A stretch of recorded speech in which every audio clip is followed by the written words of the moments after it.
Monsonyi vidiyo kale twolekedde part 2. Jjukira twasembyeyo tutwogera ku volume profile. Kale nga tutwogera ku mugaso gwa volume profile ne wa osobola okukozesa ki? Osobola okukozesa B-shaped volume profile. Market structure. Kubanga omanyi market structure, wano osobola okukitegeera mbu kati market erimu ki? Erimu uptrend, eri mu kwambuka. Kuba tulikola ki?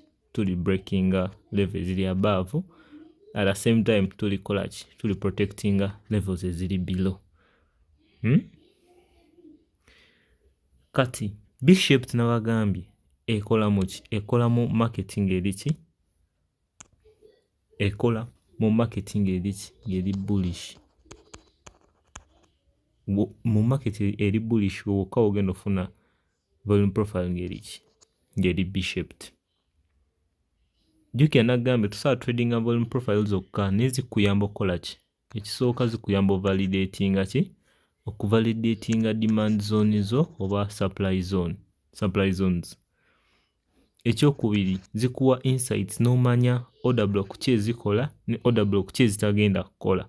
Kuba wano oba olaba transactions oba volume transacted per price level. Then ekirala zikuwa entry level ngeri precise.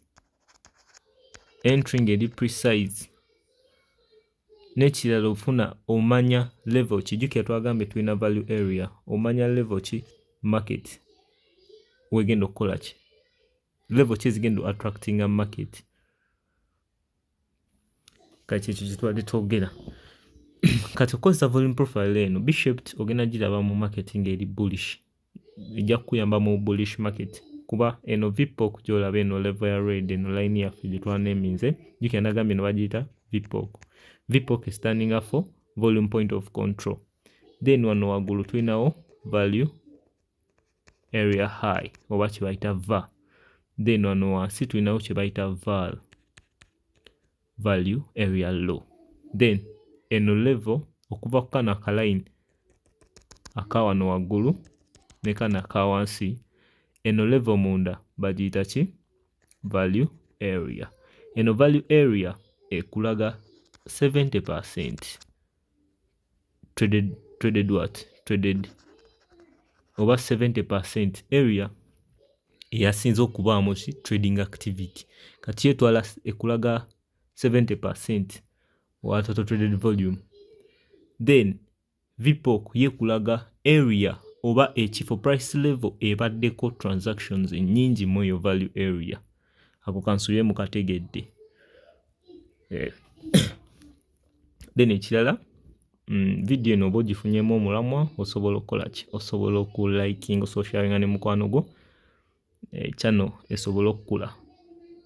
Kuba kati zino concepts si mpya ne kale saawa zino oba ng'ofunye oba ng'otandise tradinga nga oyagala clarity oba oyagala otegeera ky'oli mu kukola, osobola incorporatingamu ki? Volume profiles. Kuba zikuwa deep understanding of what the market is doing. Kale katweyongereyo.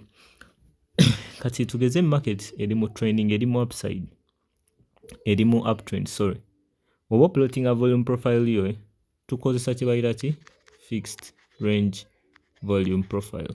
Fixed range volume profile. Nja kukola ka video nga ndi ku go charting nkulage settings buli kimu engeri gy'osobola okukozesaamu eno ki?